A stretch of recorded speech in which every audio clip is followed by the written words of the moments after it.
नमिदोर्बध्यमाणं परमपाणं जिरन्ति शूद्धेन भोक्ष्यामि रयनसारं सायार्णयार्धमीनं नमो वरिहन्ताणं नमो सिद्धाणं नमो आयिरीयाणं नमो अध्यायाणं नमो लोये सर्वसाहुरम्।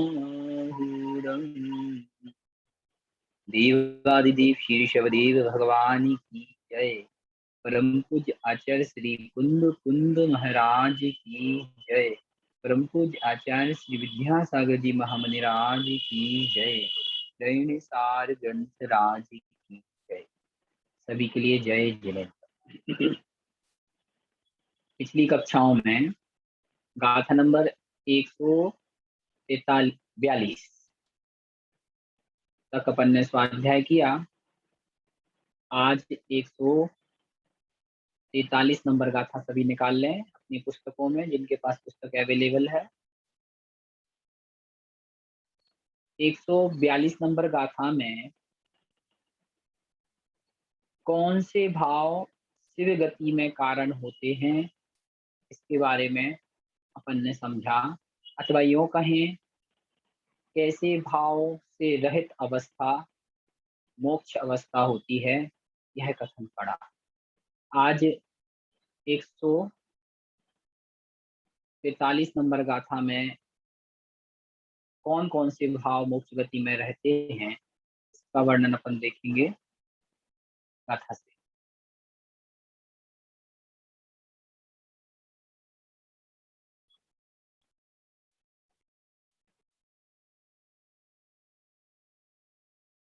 गाथा number 143।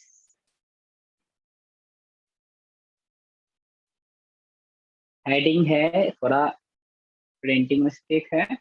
Heading में क्या लिखा है? रत्नत्रय से मुक्ति, अर्थात सम्यक दर्शन, सम्यक ज्ञान और सम्यक चारित्र रूप इन रत्नत्रय से ही मुक्ति प्राप्त हो सकती है। इस गाथा में यह बताना चाह रहे हैं आचार्य श्री। आइए पहले उच्चारण करेंगे।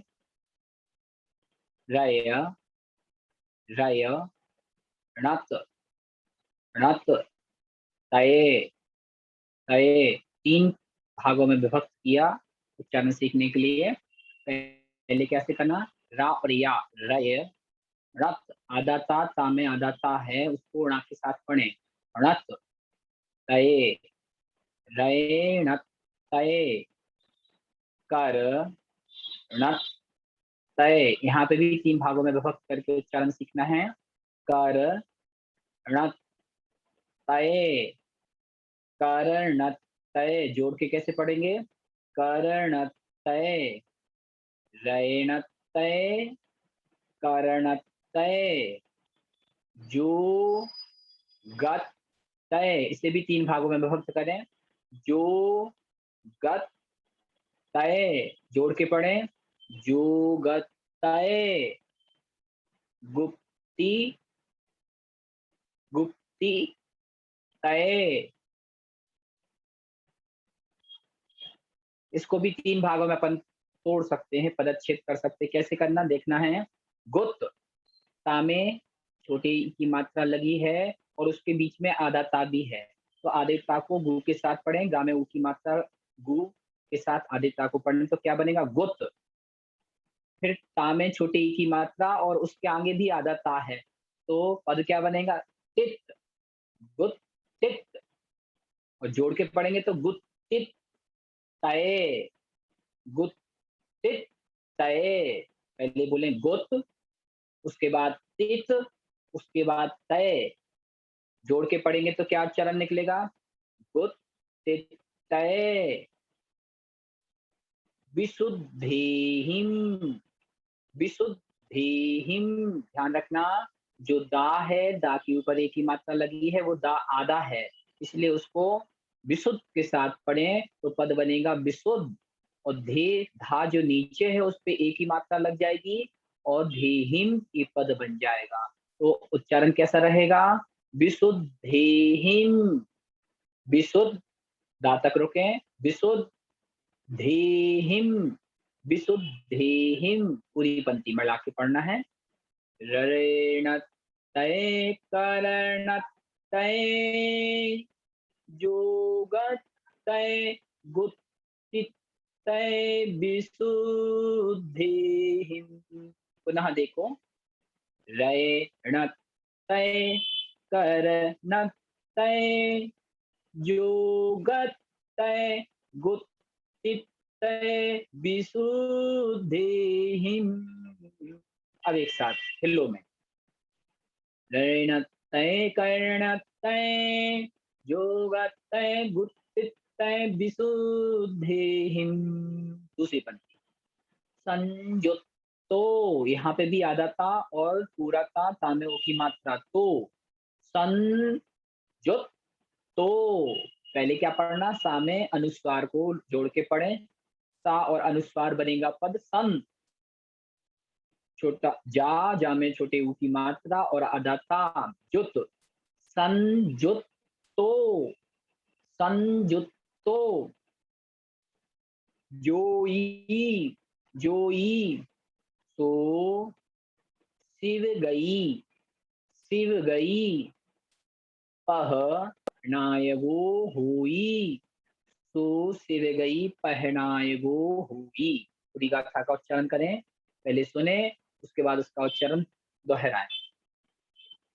ऋण तय कर्ण तय जोग तय गुत्थित तय विशुद्धेहिम, संयुक्तो जो ईसो शिव गई पहनायगो होई। पुनः उच्चारण, ऋण तय कर्ण तय जोग तय गुत्थित तय विशुद्धेहिम, संयुक्तो जो ईसो शिव गई पहनायगो होई। अन्वय से अब देखना है प्रत्येक पद का।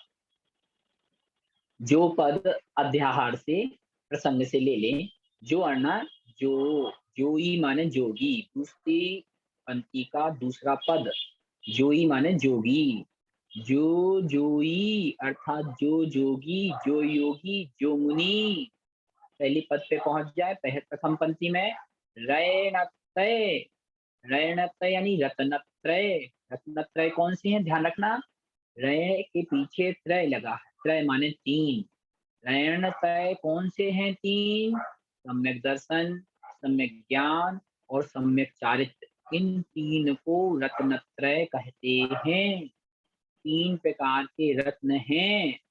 तो रणत्रय हो गया। दूसरा पद क्या है, करणत्रय, कारण धन त्रय, त्रय माने तीन, तीन प्रकार के करण, करण माने कारण। जैसे माचिस को जलाने के लिए तिली को रगड़ना पड़ता है, तो माचिस से जब अग्नि जलाना हो तो तिली को माचिस से रगड़ना पड़ता है। तो अग्नि जलाने के लिए करण क्या हुई, माचिस और उसकी तीली, करण माने कारण, जिस कारण के उपस्थित होने पर ही अग्नि जलने का कार्य हो, ये तो उदाहरण हुआ। अब यहाँ कौन से करण हैं, तो ध्यान रखना तीन करण हैं, अधःकरण, अपूर्वकरण और अनिवृत्तिकरण। अब इन तीन करणों का क्या कार्य है, करण माने तीन प्रकार के कारण, अर्थात ऐसे भाव जो सम्यक दर्शन प्राप्त करने के पूर्व होते हैं, अर्थात जब भी जीव सम्यक दर्शन प्राप्त करता है, मतलब चतुर्थ गुण स्थान में, जब भी जीव चतुर्थ गुण स्थान सम्यक दृष्टि, अविरत सम्यक दृष्टि गुण स्थान में पहुंचता है, तो उसके भाव तीन करण रूप होते हैं। कौन कौन से तीन करण, नोट कर लीजिए। पहला करण अधःकरण, दूसरा करण अपूर्वकरण, तीसरा करण अनिवृत्तिकरण। जब आप गुणस्थान पढ़ेंगे तो इसका डिटेल में वहाँ व्याख्यान किया जाएगा। तो 3 करण, दूसरी जगह पे इन 3 करण को कहाँ लगाएँगे? जब जीव 7वें गुणस्थान के 2 भाग, एक स्वस्थान, दूसरा सातिशय।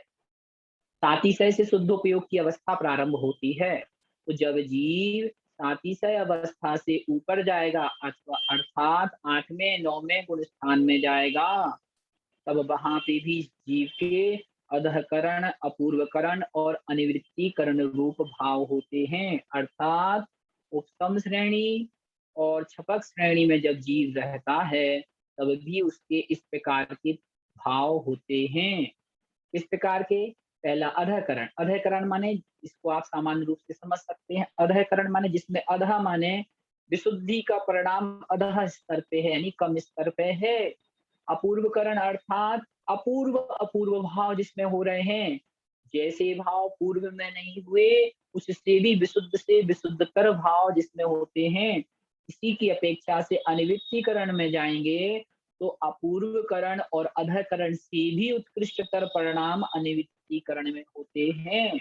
इसके पश्चात कि अगर चतुर्थ गुण स्थान में ये 3 करण हो रहे हैं, अब सम्यक दर्शन की प्राप्ति होगी। पहले ये 3 कारण उपस्थित होंगे, उन कारण मतलब इन 3 कारण रूप जीव के भाव होंगे, उसके पश्चात सम्यक्त की उत्पत्ति होगी। और आगे यहाँ देखेंगे तो अधःकरण, अपूर्वकरण, अनिवृत्तीकरण जब उपसम श्रेणी या छपक श्रेणी में जाएँगे, तो उपसम श्रेणी वाला उपशांत मोह गुण स्थान में पहुँच जाएगा, अर्थात 11वें गुण स्थान में पहुँचेगा। और अगर ये 3 करण छपक श्रेणी की अपेक्षा से होंगे, तो इन 3 करणों के बाद 11वें गुण स्थान को छोड़ के जीव 12वें अर्थात क्षीण मोह गुण स्थान में पहुँच जाएगा। तो क्या कहा इस गाथा में? करण तय अर्थात 3 प्रकार के करण। कौन से 3 प्रकार के करण? अधःकरण, अपूर्वकरण और अनिवृत्तीकरण। तो पहला पद क्या दिया? रत्नत्रयेणत्रय अर्थात रत्नत्रय, सम्यक दर्शन, सम्यक ज्ञान और सम्यक चारित्र रूप रत्नत्रय। फिर क्या कहा? कर्णत्रय अर्थात त्रय माने 3, करण यानी करण। कौन से 3 करण? अधःकरण, अपूर्वकरण और अनिवृत्तीकरण। इसके बाद अगला पद देखिए, जोगत्रय। जोग, जोग मतलब योग। योग किसे कहते हैं? जिसके निमित्त से आत्मा के प्रदेशों में परिस्पंदन होता है, उसे योग कहते हैं। योग कितने प्रकार के होते हैं? 3 प्रकार। पहला मन योग, दूसरा वचन योग, तीसरा काय योग। मन योग किसे कहते हैं? मन के निमित्त से आत्मा के प्रदेशों में होने वाला परिस्पंदन मन योग कहलाता है। वचन के निमित्त से होने वाला आत्मा में परिस्पंदन वचन योग कहलाता है। और काय के निमित्त से आत्मा में होने वाले परिस्पंदन को स्पंदन को काय योग कहते हैं। तो इस प्रकार से जोगतय अर्थात 3 प्रकार के जोग माने योग हुआ करते हैं। उसके बाद क्या कहा? गुप्तितय, ध्यान रखना, गुप्ति निषेध रूप है और योग परिस्पंदन रूप है। गुप्ति भी 3 प्रकार की होती हैं। कौन-कौन सी? मनोगुप्ति, वचन गुप्ति और काय गुप्ति। अर्थात मन के निमित्त से होने वाले चिंतन को अथवा भावों को रोक देना, मनोवृत्ति, वचन की प्रवृत्ति को रोक देना। पहले देखो, मन की प्रवृत्ति को रोक देना मनोवृत्ति, वचनों की प्रवृत्ति को रोक देना वचन वृत्ति और काय की प्रवृत्ति को रोक देना काय गुप्ति कहलाती है। गुप्ति माने जिसमें प्रवृत्ति का पूर्ण रूप से निषेध हो जावे। तो इसको भी 3 भागों में विभक्त किया। कौन-कौन से 3 भाग? मन, वचन और काय। तो मन की प्रवृत्ति रोकना मनोयोग, मन गुप्ती, वचन की प्रवृत्ति को रोकना वचन गुप्ती और काय की प्रवृत्ति रोकना, काय माने शरीर की प्रवृत्ति को रोक देना, ये काय गुप्ती। गुप्ती त्रय यानी 3 प्रकार की, त्रय माने 3 प्रकार की गुप्तियां कहलाती हैं। ठीक है, स्पष्ट हो गया होगा। पहले क्या कहा? रत्नत्रय, रैणत्रय, तीन प्रकार, रत्नत्रय, कर्णत्रय यानी तीन प्रकार के करण, जोगत्रय यानी तीन प्रकार के जोग अर्थात योग, गुप्तित्रय तीन प्रकार की गुप्तियों की, विशुद्धि विशुद्धि से। ध्यान रखना, जो विशुद्धि पद दिया है, इस विशुद्धि पद को तीनों में जोड़ लो। किन किन में जोड़ना है, फिर से देखो, रणत्रय विशुद्धिहिम यानी रत्नत्रय की विशुद्धि द्वारा, कर्णत्रय विशुद्धिहिम कर्णत्रय की विशुद्धि के द्वारा, जोगत्रय विशुद्धिहिम तीनों योगों की विशुद्धि द्वारा, गुप्तित्रय विशुद्धिहिम तीनों प्रकार की गुप्तियों की विशुद्धि के द्वारा, जो जोई अर्थात जो योगी, संयुक्तो इनसे संयुक्त होता है। ठीक है, ध्यान रखना, तृतीया विभक्ति से अथवा द्वारा इन दो अर्थों में होती है, तो आप इसमें द्वारा अर्थ भी जोड़ सकते हैं विशुद्धि के साथ, और से अर्थ भी जोड़ सकते हैं। तो यहाँ से अर्थ जोड़ के देखें तो क्या निकलेगा अर्थ, फिर से देखो, रत्नत्रय से या रत्नत्रय की विशुद्धि से, कर्णत्रय तीन कर्णों की विशुद्धि से, योगत्रय योगों की तीन योगों की विशुद्धि से, और गुप्तित्रय तीन गुप्तियों की विशुद्धि से। जो जोई अर्थात जो योगी, जो मुनि, संयुक्तो संयुक्त होता है, सहित होता है, सो अर्थात वह, जोई माने मुनि, शिव गई शिव गति का, पहनायगो हुई, पह माने पथ, शिव गति के पथ का, पह माने पथ का, नायगो माने नायक, हुई माने होता है, वह जीव वह मुनि शिव गति अर्थात मोक्ष गति का पथ नायक होता है। इस प्रकार से जानना। ध्यान रखना, 142 नंबर गाथा में आचार्य श्री ने कहा था, क्या कहा था, किन चीजों से रहित कहा था। जो 142 नंबर गाथा हमने कल पढ़ी थी, इसमें तीन मूर्ताओं से रहित, तीन सल्लों से रहित, तीन दोषों से रहित, तीन दंडों से रहित, और तीन प्रकार के गार्वों से रहित, परिमुक्त मतलब रहित ही जो है वही शिव गति का पहनायक होता है, पथनायक होता है। तो जो 142 नंबर गाथा थी वो रहित की अपेक्षा थी, और जो 143 नंबर गाथा है इस सहित की अपेक्षा है। अर्थात 142 नंबर गाथा में कहा था कि जो शिव गति का पथनायक है, जो मोक्ष मार्गी जीव है, उसमें तीन मूर्ताएं, तीन गारव, तीन दंड इत्यादि नहीं होते, वह इनसे रहित होता है। लेकिन जो 143 नंबर गाथा है, इसमें कह रहे हैं यह जीव तीन रत्नत्रय, तीन करण, तीन योग, तीन गुप्ति की विशुद्धि से संयुक्त होता है। इसलिए वह जीव जो इनसे संयुक्त होता है, शिव गई पहनायगो होई, शिव गई यानी मोक्ष की गति का पथ नायक होता है, हुई माने होता है। इस प्रकार से। हाँ जी, पूर्णिमा जी क्या कह रहे हैं, माइक अनम्यूट करो। जय जिनेन्द्र भैया जी। हाँ जी बोलिए।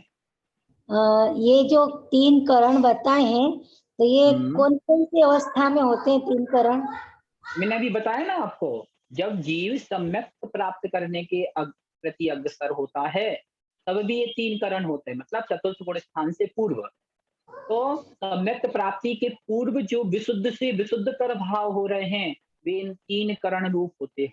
और जब जीव उपसम श्रेणी चढ़ता है, कौन कौन से, तो जब उपसम श्रेणी या छपक श्रेणी चलता है तब भी जीव के इन तीन करण रूप भाव होते हैं, अर्थात अधःकरण, अपूर्वकरण और अनिवृत्तिकरण रूप भाव होते हैं। तो दो अवस्थाएं बता दी, ठीक है। तो अपने सातवें गुण स्थान में बताया ने? नहीं, सात में से ऊपर, सात में से तो शुद्धोपयोग की अवस्था प्रारंभ हुई 8वें गुण स्थान से, 8वें अपूर्व करण से। हाँ अपूर्व। और ये करण तो तीन बार होता है ना, तो पहले गुण स्थान में बताया शायद। नहीं नहीं नहीं, पहले में नहीं, जब मिथ्यादृष्टि जीव सम्यक प्राप्ति के प्रति अग्रसर होगा तब उसके इस प्रकार से विशुद्ध से विशुद्धतर तीन प्रकार के करण उपस्थित होंगे, यानी तीन प्रकार के भाव होंगे, ठीक है। तो मिथ्यात्व अवस्था में तो पूर्ण रूप से मिथ्या दृष्टि है। जब वह सम्यक के प्रति अग्रसर हो रहा है, तब उसके अधःकरण यानी पहले अधः रूप परिणाम होंगे, विशुद्धि में भी अधःकरण रूप परिणाम होंगे। मतलब विशुद्धि को भी 3 कैटेगरी में बाँट दिया। पहले अधः रूप, उसके बाद अपूर्व अपूर्व रूप, यानी जैसे कभी भाव पूर्व में नहीं हुए फिर उससे उत्कृष्टतर, इस प्रकार से 3 करण रूप। ठीक है? हाँ ठीक है। हाँ, ये एक करणानि योग का विषय हमने बताया है आपको। अभी गुणस्थान या करणानि योग दीपक पढ़ेंगे तब इसको विशद से पढ़ेंगे। अभी यहाँ अरे पे गुरु जी के पास में पढ़ा है, हाँ, पढ़ा तो हुआ उसमें हाँ, तो आपने पढ़ा होगा गुरु जी से, बेनाडा जी से पढ़ा और होगा। 1 और 2 दोनों पढ़ा हुआ है। हाँ, हाँ, तो एक में आया है ये विषय, जब गुणस्थान का विवेचन इसमें आया, तो ये 3 प्रकार के जो करण हैं, सम्यक प्राप्ति के पूर्व भी ये 3 करण होते हैं और श्रेणी आरोहण के पूर्व, श्रेणी आरोहण में भी ये 3 करण होते हैं। ठीक है? हाँ तो ठीक। इस प्रकार से जाएगा। अगला माइक बंद कर लें।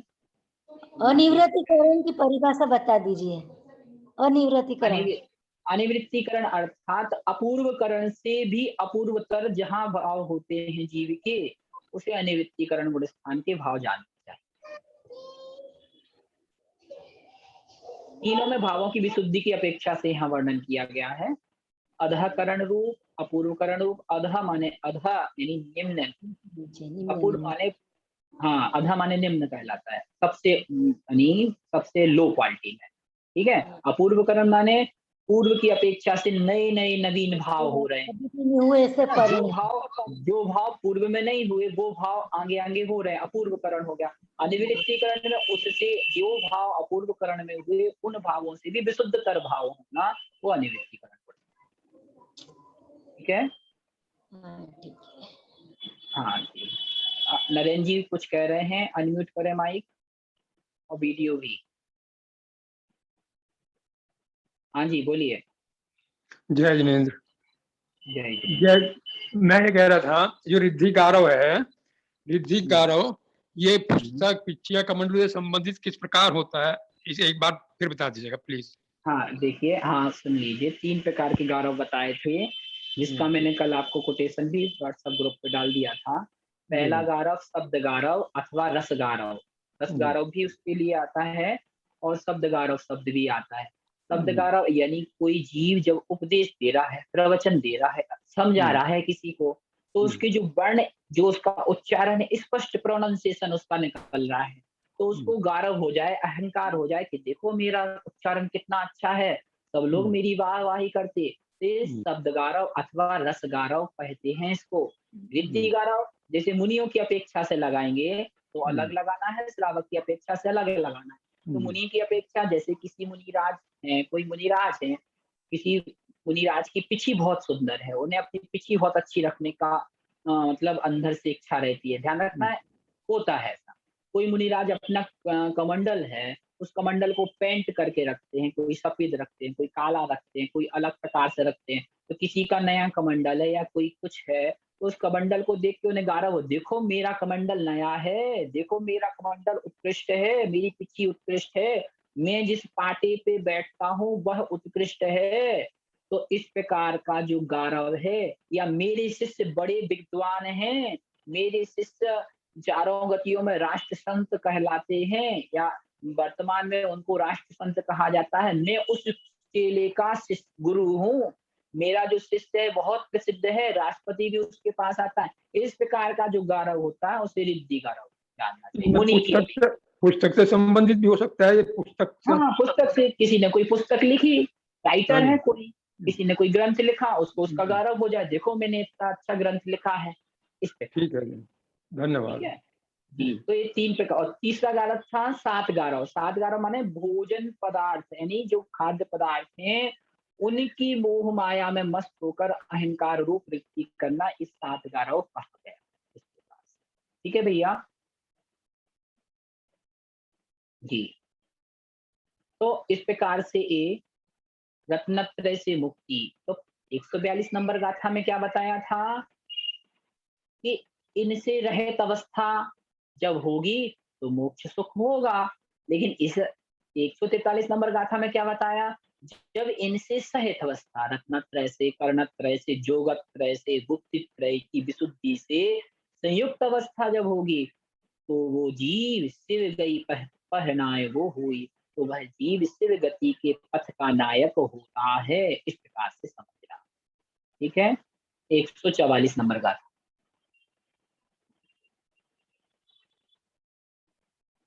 हेडिंग क्या है इसकी? जिनलिंग मुक्ति का हेतु है।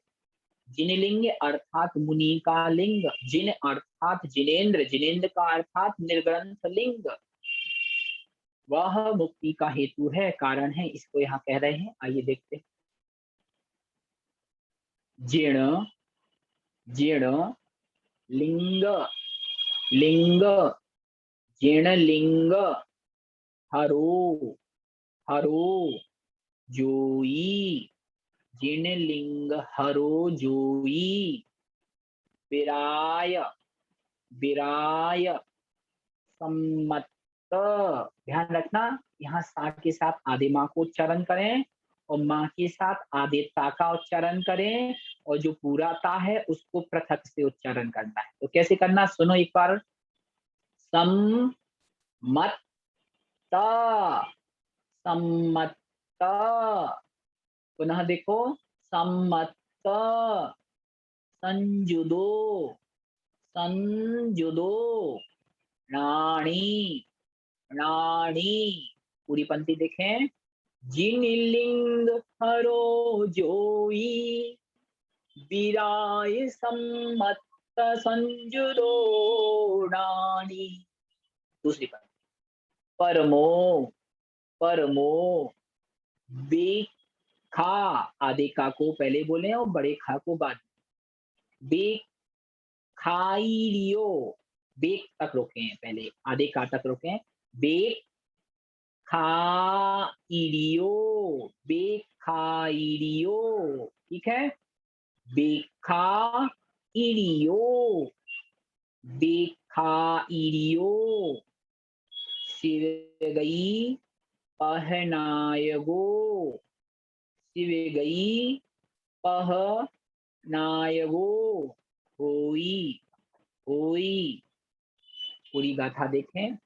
जिनलिंग हरो जोई, विराय सम्मत संजुदो रानी, परमो बेखा इरियो, शिव गई पहनाय गो होई। पुनः। जिनलिंग हरो जोई, विराय सम्मत संजुदो रानी, परमो बेखाइरियो, शिव गई पहनाय गोना होई। अन्वय से अर्थ देखें। प्रथम पंक्ति पे जाएं। जिन लिंग हरो जोई, जोई माने जोगी, योगी। जिनलिंग अर्थात जिन लिंग का, हरो माने धरो, धरो माने धारण करने वाला। ध्यान रखना, प्राकृत भाषा में धा का हा बन जाता है, तो अगर धर लिखा होगा तो प्राकृत में उसको हर पढ़ेंगे। तो क्या बना पद? जिन लिंग धरो, अर्थात जिन लिंग हरो, अर्थात जिन लिंग को धरो माने धारण करने वाला, जोई माने योगी, जिन लिंग को धारण करने वाला योगी अर्थात मुनि। विराय सम्मत संजुदो, विराय अर्थात वैराग्य से, और सम्मत अर्थात सम्यक्त से, संजुदो संयुक्त, युक्त, रानी यानी ज्ञानी। दो बात ध्यान रखना, कई लोगों ने इन गाथाओं का गलत अर्थ सभी को बताया। उन्होंने क्या कहा? ज्ञान प्राप्त कर लेने से ही जीव के कर्मों का क्षय हो जाता, और उन लोगों ने कहा कि सवस्त्र यानी हम वस्त्र पहनकर, कुर्ते पाजामे पहन के, एसी कूलर में बैठ कर के भी ज्ञानी बन के अपने कर्मों का क्षय कर सकते हैं। ध्यान रखना, जब पूरी गाथाएं पढ़ेंगे तो हर गाथा में, हर समय सारक की हर पंक्ति में और कुंद कुंद के हर साहित्य में पहले ज्ञानी किसे कहा? ज्ञानी मुनि को ही हर जगह कहा गया है। इस गाथा में भी ज्ञानी किसको कहा? तो आप देख लो पहली पंक्ति में क्या लिखा, जिनलिंग हरो, अर्थात जिनलिंग को धरो, अर्थात धारण करने वाला या जिनलिंग का धारक।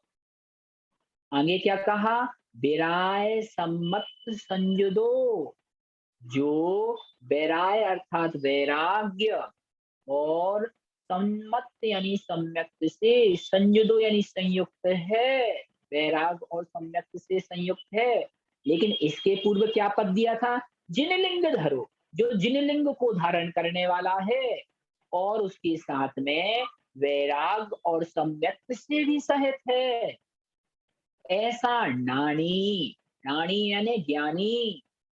फिर क्या कहा, परमो बेखा इरियो, परम उपेक्षा, उपेक्षा माने उपेक्षा भाव का धारक, परम उपेक्षा भाव का धारक, अर्थात जिसे संसार की सभी वस्तुओं से उपेक्षा का भाव है, जिसे अपने शरीर के श्रृंगार की अपेक्षा से भी उपेक्षा है, जिसे अपने 5 इंद्रिय और मन के भोगों से भी उपेक्षा भाव है, वह उनको भी भोगता तो है, लेकिन शरीर को चलाने के लिए रत्नत्रय की सहायक के रूप में उनको भोगता है, उनको आनंद पूर्वक नहीं भोगता। इस प्रकार से परमो बेखाइरियो, अर्थात जो परम उपेक्षा अर्थात उपेक्षा भाव का धारक है, ऐसा जोई माने जोगी, शिव गई पथ नायको हुई,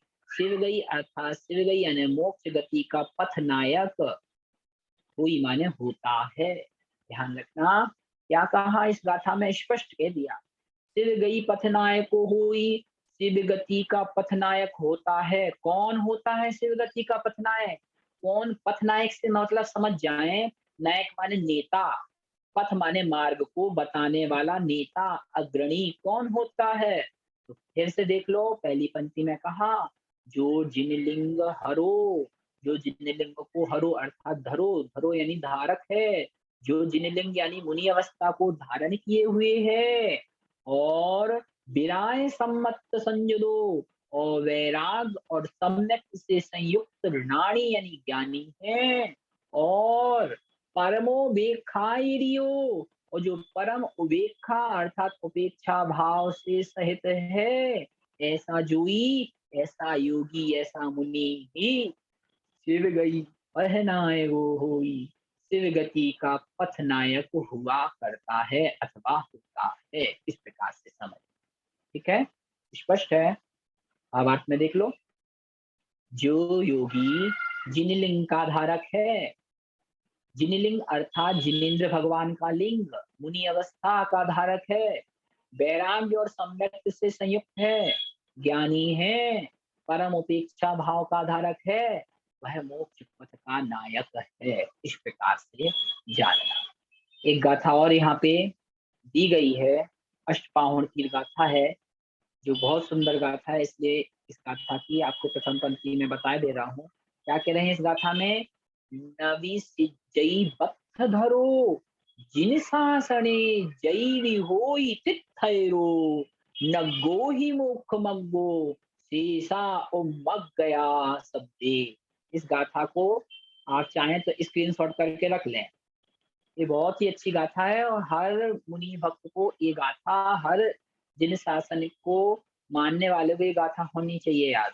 क्या कह रहे हैं इस गाथा में अष्टपाहुण में कुंदकुन महाराज, नवी सिज्जई वक्त धरो, नवी यानी नहीं, सिज्जई यानी प्राप्त करता है, वक्त धरो यानी वस्त्र को धारण करने वाला, जिन शासन यानी इस जिनेन्द्र के शासन में क्या मोक्ष, कोई भी वस्त्र को धारण करने वाला इस जिन शासन में मोक्ष प्राप्त नहीं कर सकता। जैवी यदि वह तीर्थैरो होई, यदि वह तीर्थंकर ही क्यों ना हो, स्पष्ट कहा, तीर्थंकर ही क्यों ना हो ग्रस्त अवस्था के, पहले उन्हें जिनलिंग धारण करना पड़ेगा, वस्त्र सहित वो भी मुक्ति प्राप्त कर सकते नहीं। अगली पंक्ति में क्या कहा, नग्गो ही मुख मग्गो, नगो अर्थात निर्गंधता, नग्नता, नग्नता अर्थात अंतरंग और बहिरंग परिग्रह से रहित अवस्था ही, निर्ग्रंथता ही, वस्त्र से रहित अवस्था ही मोक्षमग्गो मोक्ष मार्ग है। शेषा और इससे शेष जो मार्ग हैं वे सब मार्ग, शब्द यानी सभी मार्ग, उम्मग्गया उन मार्ग जानना चाहिए, अर्थात गलत मार्ग जानने चाहिए। इस प्रकार से की गाथा कह रहे हैं इसमें कि इस गाथा के माध्यम से कुंद महाराज ने जो 144 नंबर की गाथा कही है कि जिनलिंग से ही मुक्ति होती है, इस गाथा की पुष्टि अष्टपाहुण की उस गाथा से जो अभी अपन ने पढ़ी उससे भी इस गाथा की ही पुष्टि हो रही है कि जब तक जीव, जब तक जिनलिंग धारण नहीं करेगा, मुनि अवस्था धारण नहीं करेगा, कितनी भी तपस्या त्याग कर ले, वह मोक्ष प्राप्त करने का अधिकारी नहीं, वह मोक्ष प्राप्त कर सकता नहीं। इस प्रकार से 145 नंबर गाथा। हम पिछली गाथाओं में अपन ने लगभग 80 गाथाओं में अपन ने श्रावक का स्वरूप समझा, उसके बाद 140 लगभग गाथाओं में मुनि कैसे होने चाहिए, मुनि के लिए उपदेश आया। उसके बाद परम अवस्था यानी परमात्मा अवस्था को कैसे प्राप्त किया जा सकता, किन किन भावों को रखना है, उसका कथन अपन पढ़ रहे हैं। तो 145 नंबर गाथा में कल मैंने आपको 3 प्रकार के उपयोग बताए थे। पहला शुभ उपयोग, पहले गुण स्थान से तीसरे गुण स्थान तक। दूसरा शुभ उपयोग, उसके भी 3 भाग किए थे, उत्तम, मध्यम और जघन्य। हाँ, अभी मैं लास्ट में अष्टपाउण की गाथा फिर से समझाता हूँ, अभी ये प्रसंग पूरा कर लें अपन। तो क्या कहा, तो जघन्य शुभ उपयोगी कौन सा गुण स्थान हुआ उसका, चौथे गुण स्थान से लेकर 11वें गुण स्थान तक का जो जीव है, 12वें गुण स्थान तक का, जो चौथे गुण स्थान से 12वें गुण स्थान तक का जो जीव है,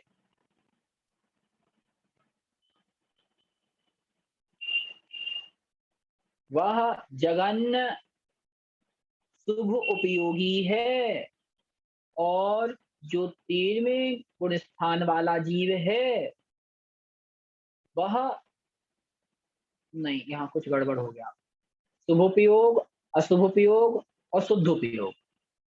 फिर से देखो, पहले गुण स्थान से तीसरे गुण स्थान तक अशुभ उपयोग, चौथे गुण स्थान से 7वें गुण स्थान के प्रथम भाग तक, पुनः देखो, चौथे गुण स्थान से 7वें गुण स्थान के प्रथम भाग तक शुभ उपयोग, और 7वें गुण स्थान के साथी से प्रारंभ करके 12वें गुण स्थान तक शुद्धोपयोग। उपयोग 3 प्रकार के, अशुभ उपयोग, शुभ उपयोग और शुद्ध उपयोग। तो पहले से तीसरे तक अशुभ उपयोग, चौथे से 7वें के स्थान तक शुभ उपयोग, और 7वें के अंतिम भाग अर्थात साथी से प्रारंभ करके 12वें गुण स्थान तक क्षीण मूल तक शुद्धोपयोग, और 13वें 14वें गुण स्थान में शुद्धोपयोग का फल। इस प्रकार से गुण स्थान की विवक्षा पर ने कल पढ़ी थी।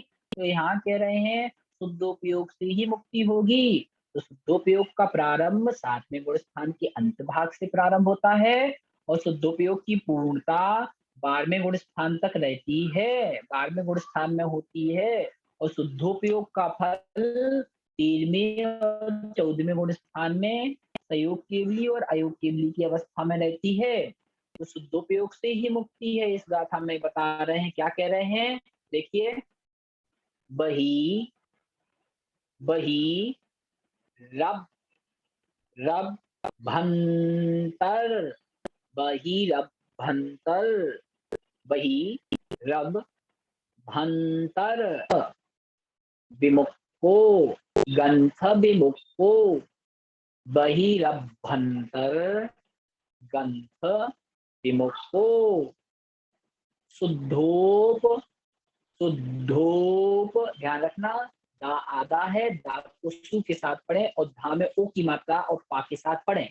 शुद्धोप जोय संयुक्तो, शुद्धोपजोय संयुक्तो, पूरी पंक्ति देखो, बहिरभ्यंतर ग्रंथ, बहिरभ्यंतर ग्रंथ विमुक्तो शुद्धोपजोय संयुक्तो। दूसरी पंक्ति, मूलुत आधे ताटक पढ़े, तर में एक आधा ता भी है, मूलुत, मूलुत तर, मूलुत तर गुण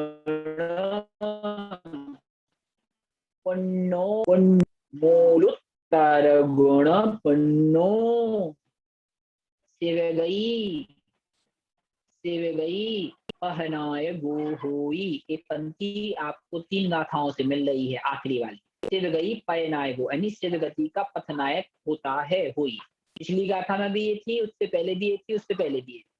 तो शिव गति का पथनायक होता है कौन? आइए देखते हैं क्या कह रहे हैं। जो जीव, जो मुनि, बहिरभ्यंतर ग्रंथ विमुखो, बहि यानी बहिरंग, अभ्यंतर यानी अंतरंग, ग्रंथ माने परिग्रह से, विमुखो यानी रहित है। जो मुनि बाह और अंतरंग परिग्रह से रहित हैं, और शुद्धोपजोय संयुक्तो, और जो शुद्धोपजोय यानी शुद्धोपजोय माने योग से संयुक्त है, शुद्धोपयोगी है, और मूलोत्तर, मूलोत्तर गुण पुण्यो, और जो मूल और उत्तर गुणों से, मूल गुण से और उत्तर गुण से पुण्य यानी पूर्ण है, जिनके निर्वाध 28 मूल गुण और उत्तर गुणों का जो पालन कर रहे हैं, ऐसे ही मुनि शिव गई पहनाए गो होई, शिव गति के पथनायक हुआ करते हैं। तो शिव गति के पथनायक कौन होते हैं? मुनि होते। कौन से मुनि होते शिव गति के पथनायक? जो अंतरंग और बहिरंग परिग्रह से रहित हैं। ग्रंथ माने परिग्रह से, विमुक्त माने रहित हैं।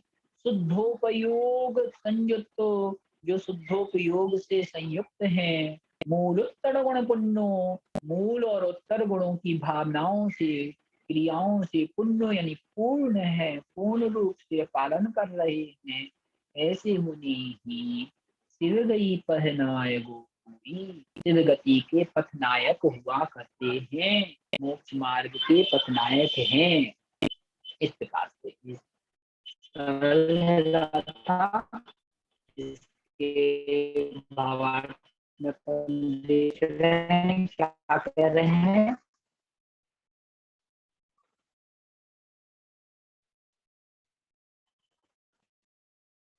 देखिए, आपने तत्वार सूत्र पढ़ा होगा, उसमें 10 प्रकार का बाह्य परिग्रह कहा है। कौन सा सूत्र, कौन सा है, किससे याद है? क्षेत्र वास्तु हिरण्य स्वर्ण गंधा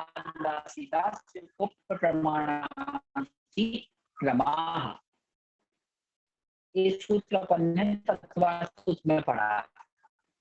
तो 10 प्रकार का बाह्य परिग्रह कौन सा है? क्षेत्र, वास्तु माने, वास्तु अर्थात मकान को भी वास्तु बोलते हैं, और वास्तु शास्त्र पढ़ते ना अपन, तो मकान को वास्तु में ले सकते हैं अपन। मकान को, धर्मशाला को, घर, धर्मशाला, मंदिर आदि।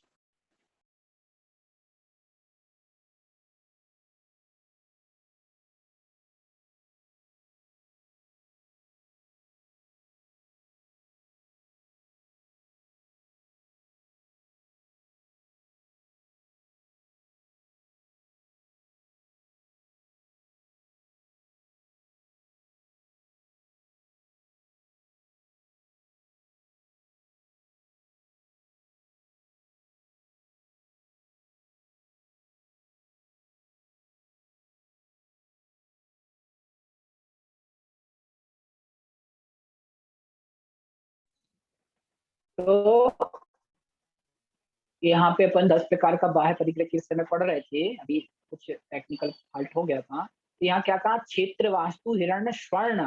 तो क्षेत्र, वास्तु, हिरण्य, स्वर्ण और धन ये अचेतन परिग्रह हैं, चेतना नहीं है। लेकिन कुंद कुंद महाराज ने, उमा स्वामी महाराज ने चेतन को भी परिग्रह माना है। चेतन में कौन कौन आएगा? दासी, घर में कोई दासी है, नौकर है, चाकर है, दासी, दास, कुप्य, प्रमाण, अतिक्रमा, कुप, भांड। तो दासी दास को चेतन परिग्रह में लिया गया है। यहाँ पे दासी दास ग्रस्त की अपेक्षा ले लें, शिष्य को भी अगर कोई गुरु अत्यधिक अपने से सहित मानते हैं, उनसे लगाव रखते हैं, तो उनको भी परिग्रह में, चेतन परिग्रह में गिना गया है। तो 10 प्रकार का बाह्य परिग्रह।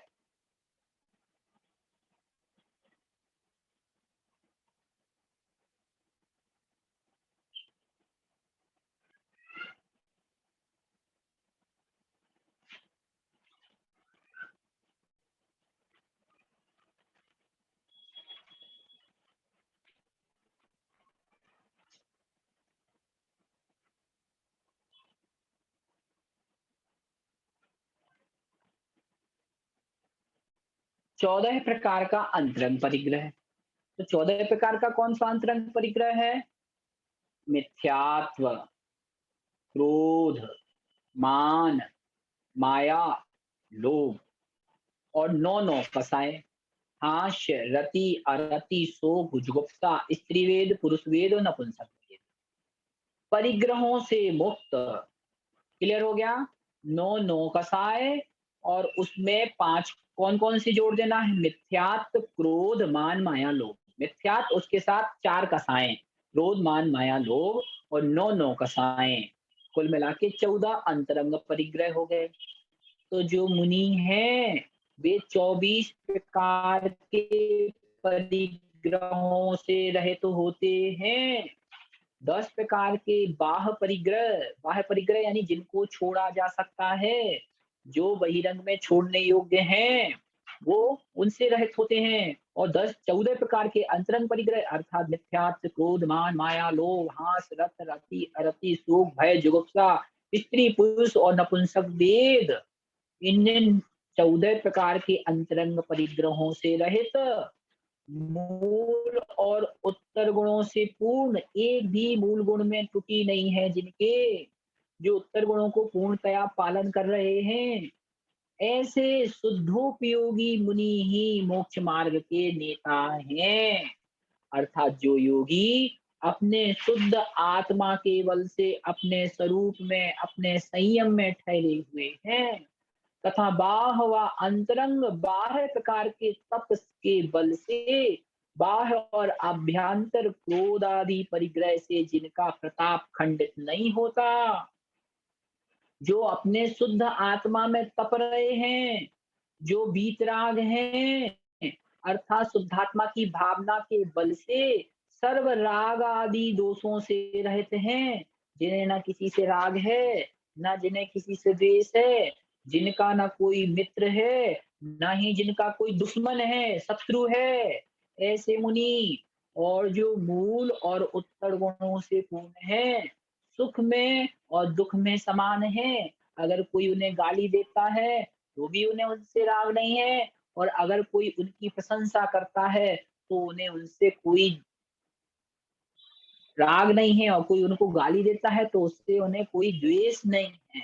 जो सुख और दुख दोनों में समान भाव रखने वाले हैं, निंदा और प्रशंसा में समदृष्टि हैं, इष्ट और अनिष्ट इंद्रियों के विषयों में भी हर्ष विषाद को त्याग देने से समता भाव के धारी हैं, ऐसे ही परम शुद्धोपयोगी मुनि मुक्ति मार्ग के नेता होते हैं। स्पष्ट रूप से जान लेना मुनि का स्वभाव कैसा। मुनि वह, कोई उनकी प्रशंसा करे, कोई उन्हें पत्थर मारे तो वो उनको श्राप नहीं देते। मुनि कौन? अगर कोई उनकी खूब प्रशंसा करे, खूब आरती करे, खूब भक्ति करे, तो वह उनकी भक्ति से प्रसन्न नहीं होते, वह मुनि। तो इस प्रकार से जो मुनि है वह मुनि ही मोक्ष मार्ग के नेता होते हैं। अगर कोई एसी रखे है, कूलर रखे है, कार बंगला जायदाद सोना चांदी रखे हुए है, तो पहली बात वो मुनि नहीं है, वो मुनि की श्रेणी में नहीं आते और उनको यहाँ पे गिनना भी नहीं चाहिए। इस प्रकार से अगली गाथा, सम्यक दर्शन की साधना। हाँ, इंदिरा जी पूछ रहे हैं उत्तर गुण कौन से हैं, ये मुनि की चर्या से संबंधित हैं। इसको अभी हम इस गाथा के बाद आपको स्पष्ट करेंगे। सम्यक दर्शन की साधना क्या है? सम्यक दर्शन की साधना, आइए उच्चारण करें पहले इस गाथा का। जम जम जाई जाई जरा जरा मरणम मरणम जम जाई जरा मरणम दुह दुट्ठ दुट्ठ दुह दुट्ठ जम जाई जरा मरणम दुह दुट्ठ विसाही विसाही विष विष विनाश विनाश यरम यरम जम जाई जरा मरणम दुह दुट्ठ विनाश दुह दुट्ठ विना विसाही विष विनाशयरम। पुनः देखो इसका, जम जाई जरा मरणम दुह दुट्ठ विसाही विष विनाशयरम दुह दुट्ठ विसाही विष विनाशयरम। दूसरी पंक्ति, शिव सोह शिव सोह लाहम शिव सोह लाहम सम्मम सम्मम संभवाई संभवा सम को अलग पढ़े, भावई को अलग पढ़े। सम सम भावई भावई संभावई सुनई सुनई साहई साहई सा को अलग पढ़े, हई को अलग पढ़े। साहई साहू साहू शिव सुहलाहम सम्मम संभावई सुनई साहई साहू। पूरी गाथा को विनय के साथ देखना है। जम जाई जरा मरणम दुह दुट्ठ विषाहि विष विनाशयरम शिव सुहलाहम सम्मम संभावई सुनई साहई साहू। पुनः जम जाई जरा मरणम दुह दुट्ठ विषाहि विष विनाशयरम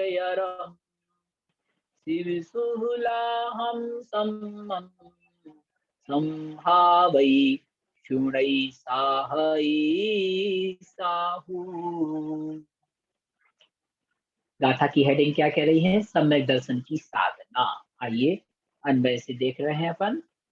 जम जम जम अर्थात जो, सम्मम अर्थात सम्यक, जम अर्थात जो, सम्मम दूसरी पंक्ति के मध्य में सम्मम यानी सम्यक।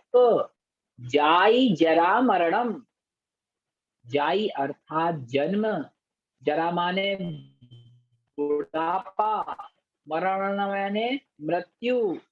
जो सम्यक जाई जरा मरणम अर्थात जन्म जरा और मृत्यु को, क्या मृत्यु, दुह दुट्ठ विषाहि विष विनाशयरम, दुह अर्थात दुख रूपी, दुष्ट यानी दुष्ट, विषाही यानी विषधर सर्प के, विष माने विष का भी विनाश करने वाला है। पुनः देखो, जम यानी जो, सम्मम यानी सम्यक्त्व, जाई जरा मरणम अर्थात जन्म जरा मृत्यु, और दुह दुष्ट विसाही विष विनाशयरम, दुह दुष्ट यानी दुह यानी दुख रूपी, दुष्ट यानी दुष्ट, विसाही यानी विषधर सर्प के, विष माने विष का, जहर का भी, विनाशयरम अर्थात विनाश करने वाला है। और कैसा है? शिव सुहलाहम, शिव सुख का लाभ करने वाला है। साहु यानी साधु, संभावई उसी सम्यक्त की भावना को, संभावई यानी सम्यक्त रूप से भाते हैं। सुनई और उसी के बारे में, सुनई यानी सुनते हैं। साहये और उसकी ही साधना करते हैं। पुनः देखें, यहाँ मुनि के विषय में बता रहे हैं कि मुनि किसकी साधना करते हैं। तो कहा प्रथम पंक्ति में पहुंच जाओ, जम यानी जो, सम्मम यानी सम्यक्त, जाई जरा मरणम अर्थात जन्म जरा मृत्यु को, और दुह दुष्ट विसाही, दुह यानी दुख रूपी, दुष्ट यानी दुष्ट, विसाही यानी विषधर सर्प के, विष विनाश आरम विष को भी विनाश करने में समर्थ है, और शिव सुख लाभम और शिव सुख का लाभ करने वाला है, उसको ही मुनि साहु संभावई सम्यक्त रूप से भाते हैं।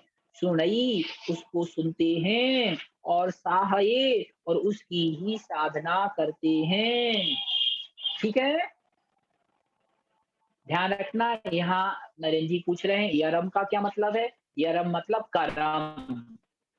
कर्म कैसे? विनाश यरम लिखा है जो पद, इसको जब संस्कृत में रूपांतरण करेंगे तो विनाश करम अर्थात विनाश करने वाला। ठीक है, तो काका प्राकृत भाषा में लोप हो गया, और का के स्थान पे जो या आ बचा वो आ या में बदल गया, तो कर्म का यरम पद बन गया। तो विनाश यरम अर्थात विनाश कर्म, जो विनाश करने वाला है किसका?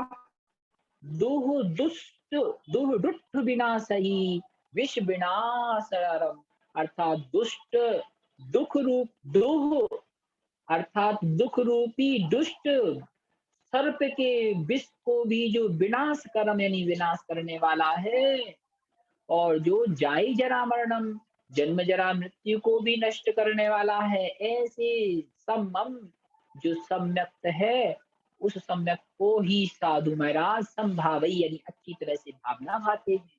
सुनई यानी उसको ही सुनते हैं। साहई और उसकी ही साधना करते हैं। इस प्रकार से इस गाथा में मुनि के लिए सम्यक्त की साधना करने का ही उपदेश दिया गया है, और उस सम्यक्त की साधना करने का उपदेश देते हुए आचार्य कुंद कुंद महाराज कह रहे हैं कि यह सम्यक्त संसार में जहाँ दुखों को नष्ट करने वाला है और जन्म जरा मृत्यु को भी नष्ट करने वाला है, वही परमार्थ रूप शिव सुख को देने वाला है। इसलिए मुनि को निरंतर इसको ही सुनना चाहिए, इसकी ही भावना भानी चाहिए, और इसकी ही साधना करनी चाहिए। किसकी? सम्यक्त की। इस प्रकार से भावार्थ में देखो, जो सम्यक्त जन्म जरा का तथा दुख रूपी दुष्ट विषधर सर्प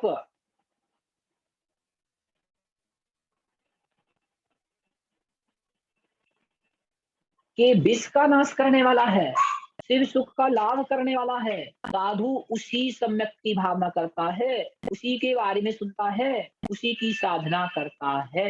जैसे किसी का इकलौता पुत्र यदि खो जावे अथवा बिना कहे घर से निकल जावे, तो मनुष्य जिस प्रकार उसकी खोज करता है, जानकारों से पूछता है, कहीं उन्होंने उसे देखा है क्या, उसे पा जाने की तीव्र इच्छा रखता है, उसकी तीव्रता से बाट जो होता है, एक मिनट के लिए भी उसका पुत्र उसके चित्त से नहीं उतरता, उसी प्रकार आत्म स्वरूप के जिज्ञासु साधु मुनि उस आत्म स्वरूप की, उस सम्यक्त की ही बात करते हैं, उसी की विशेषता पूछते हैं, उसी की प्राप्ति की निरंतर भावना भाते हैं। मुनि के लिए इसके अलावा अन्य प्रकार के भाव नहीं भाने योग्य हैं, इस प्रकार से जानना चाहिए। आज अधिक समय का अतिक्रमण हो गया है, इसलिए कक्षा यहीं विराम कर रहे हैं। बाकी जो आपके शेष प्रश्न है उसको अपन कल प्रथम कक्षा में लेंगे। निर्माण स्तुति करें। न्यायाधीप की कक्षा का समय हो रहा है। जाबानी के जान थे सूजे लो कालो, तो वाणी मस्तक नमो सदा दे तो।